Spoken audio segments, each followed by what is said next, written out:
자, 여러분, 안녕하세요. 황진범입니다. 자, 이번 회차는 38회 TAT 1급 실무 문제 풀이 해설을 시작해 보도록 하겠습니다.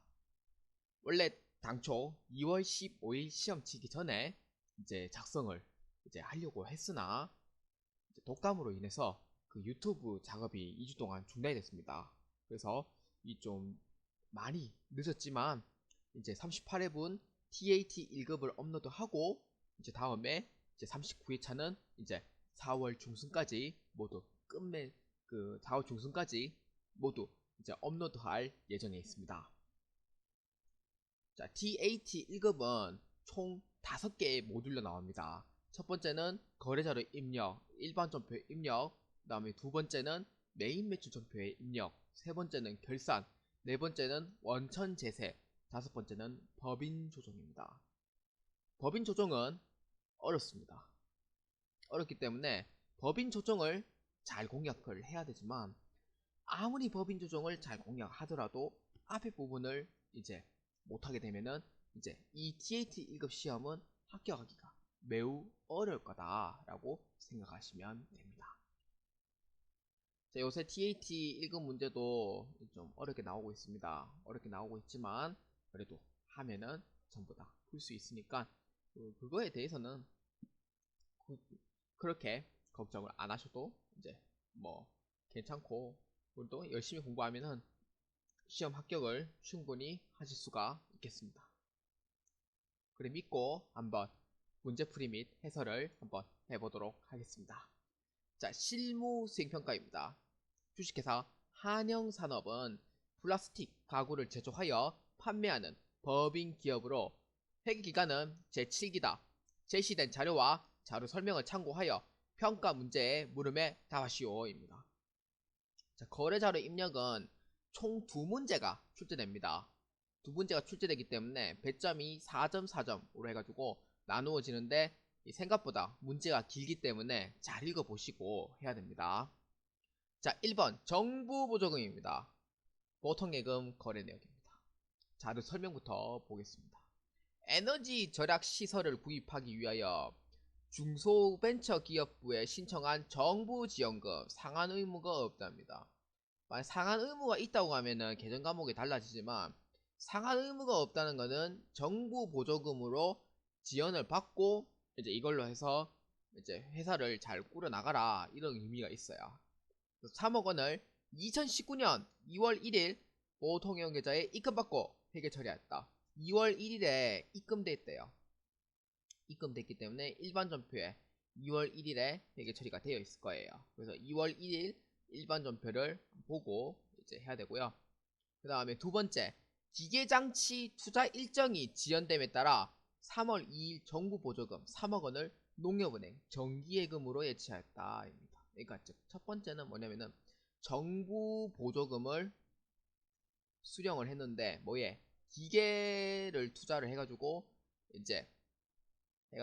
한번 해봐라 이러면서 정부에서 정부 보조금 받았는데 근데 정부 보조금을 받았으나 이 투자가 지연돼가지고 이 정부 보조금이라는 자체가 사실 어디에 썼는지 이거 정당하게 또 보고를 또 다 해야 돼요. 그렇기 때문에 투자를 지연하기 때문에 이거를 무작정 어디에다가 뭐 쓸 수도 없고 하기 때문에 정기예금에 일단은 맡겨놓은 겁니다. 그러니까 즉 뭐냐 투자 일정이 지연됨에 따라서 정기예금으로 해가지고 정부 보조금을 일단은 거기에 넣어 놓는다 이 말이에요. 자, 이게 두 가지의 흐름입니다. 자, 그래서 평가 문제 1번에 보시면은 정기예금과 관련된 정부 보조금 계정을 계정 과목 코드 126번으로 등록하시오입니다. 계정 구분은 차감, 관련 계정은 배고, 정기예금입니다. 자, 3월 2일 거래 자료를 입력하시오입니다. 첫 번째는 계정 과목 및 조계 등록이라고 있어요. 계정 과목 및 조계 등록. 원래 회계 2급에서 나오는 문제긴 하지만 FAT 2급입니다. TAT 1급에서는 이렇게 이제 새로 만들어라는 얘기가 거의 나오진 않아요. 나오진 않지만 그래도 이 문제에서 나왔기 때문에 한번 입력해 보겠습니다. 자, 정기예금과 관련된 정부보조금 계정 과목을 넣으랍니다. 정부보조금. 자, 이렇게 놓으면은 구분은 이제 뭘로 하냐면은 구분은 차감입니다. 차감. 차감으로 하기 때문에 차감으로 하고요. 사용 O 하고요. 그 다음에 출력은 정부 보조금인데 이거를 이제 그 표준 코드에 관련된 거를 바꿔야 돼요. 그래서 105번 정기예금입니다.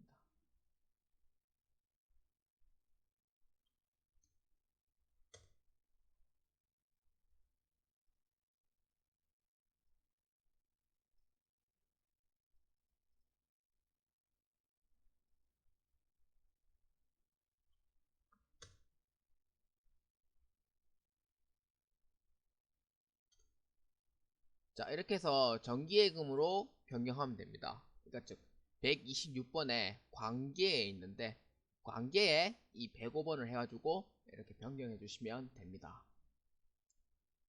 자, 그래서 이렇게 해서 이제 변경을 하고 그 다음에 이제 일반 전표를 한번 보겠습니다. 자, 일반 전표는 일단은 2월 1일부터 먼저 봐야 돼요. 자, 2월 1일에 보시면은 계정 과목 104번이 되어 있죠. 104번. 104번에 정부 보조금이 되어 있다는 걸 잘 보셔야 돼요.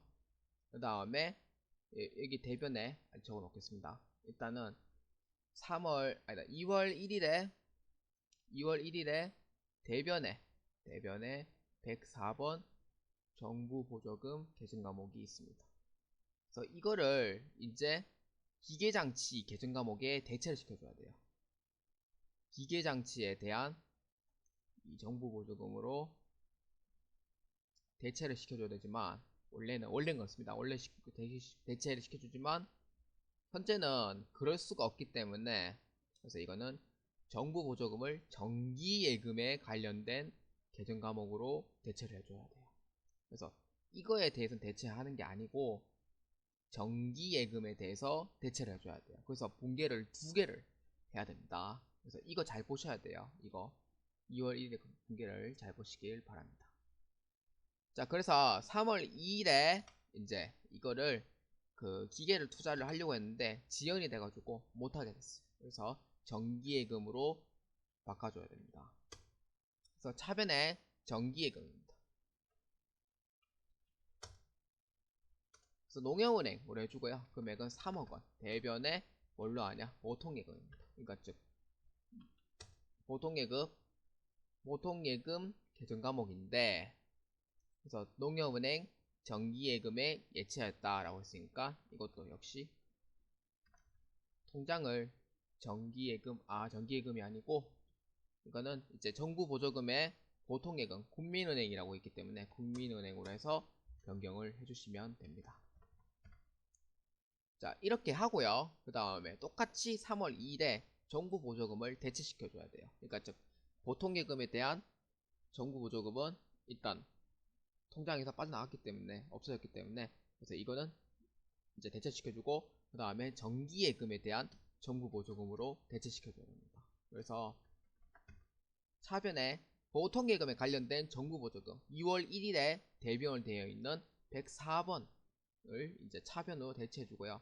그 다음에 새로 만들었는 126번에 해당하는 정부 보조금으로 대체해줍니다.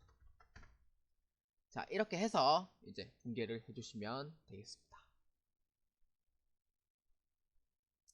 자, 2번 잉여금 처분 및 중간 배당입니다. 자료 1번 2018년 이사회에 의한 중간 배당금 승인 내용입니다. 중간 배당에 대해서 이사회의 승인은 다음과 같다입니다. 그래서 자료 1번은 어떤 의미냐면은 2018년 6월 30일에 배당을 했어요. 그러니까 즉 중간 배당이고요. 2018년에 배당했으니까 중간 배당이고요. 그 다음에 이 문제는 이제 언제죠? 언제냐면은 이제 이거는 정기 배당 때 해준 거예요. 정기 배당 때. 그러니까 즉 중간 배당에 대한 5천만원. 그 다음에 정기 배당을 해준 현금 배당 3천만원과 그 다음에 주식 배당 2,500만원 이렇게 되어 있는 거예요. 그래서 이 자료를 보고 한번 입력을 해보면 됩니다. 자, 자료 설명 보겠습니다. 자료 1. 2018년 6월 30일에 있었던 중간 배당과 관련한 이사의 의사록이다. 자료 2는 2019년 3월 21일 주주총회에 결의된 잉여금 처분 내역이다 입니다. 그러니까 첫 번째는 중간 배당, 그 다음에 이제 두 번째는 이제 잉여금 처분 내역이에요. 자, 1번 이익 잉여금 처분에 대한 결의일에 회계 처리를 일반 전표에 입력하시오입니다. 이익 준비금은 중간 배당금을 포함하며 상법에서 요구하는 최소 금액으로 적립한다입니다.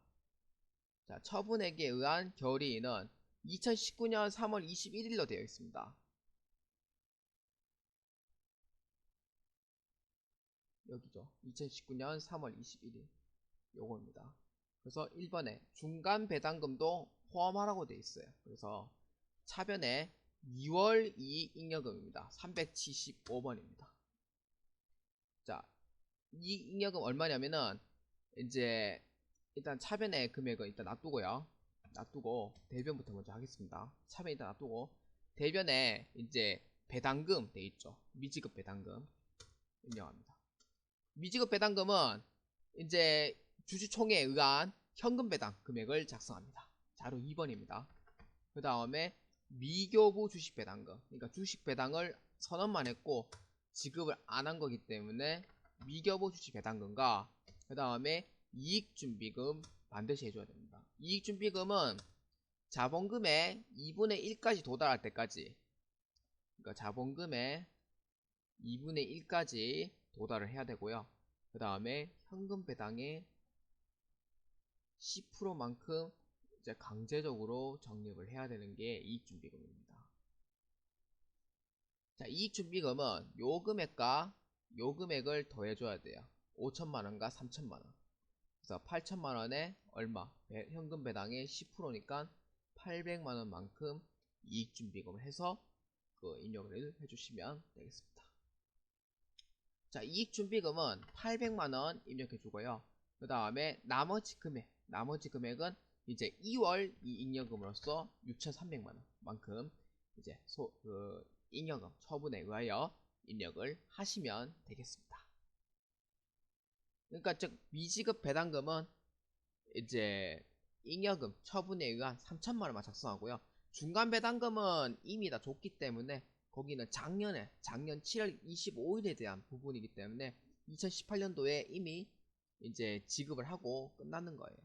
그리고 2019년 3월 21일에는 현금 배당을 3천만원만 주기로 되어 있기 때문에 3천만원만큼 이제 소득 처분을 한 거고, 그 다음에 주식 배당은 이제 2,500만원만큼 이제 처분하고, 이제 이익 준비금은 이제 중간 배당금까지 포함을 해서 이제 적립을 하기 때문에 8천만원에 곱하기 10% 해가지고 800만원만큼 적립을 한다, 이렇게 보시면 되겠습니다. 자, 두 번째, 정기분 이익 잉여금 처분 계산서를 완성하시오입니다. 자, 이거는 정기분 이익 잉여금 처분 계산서입니다. 자, 정기분 이익 잉여금 처분 계산서에 결산 시정 일자는 2018년 1월 1일부터 12월 말까지, 처분 확정 일자는 언제냐면은 2019년 3월 21일로 해야 됩니다. 자, 여기에 중간 배당금 5천만원이 있습니다. 요거는 중간 배당금 5천만원이 입력이 되어 있고요. 요거에 대한 중간 배당금 5천만원이 입력이 되어 있고, 저희는 이거 자료 2번에서 여기에다가 입력을 하면 됩니다. 자, 미지급 배당금은 현금 배당금, 그 다음에 미교부 주식 배당금은 얼마? 2,500만원으로 해서 입력을 하고, 총 배당금은 5,500만원까지 확인하고 넘어가면은 완벽하게 4점을 받을 수가 있겠습니다.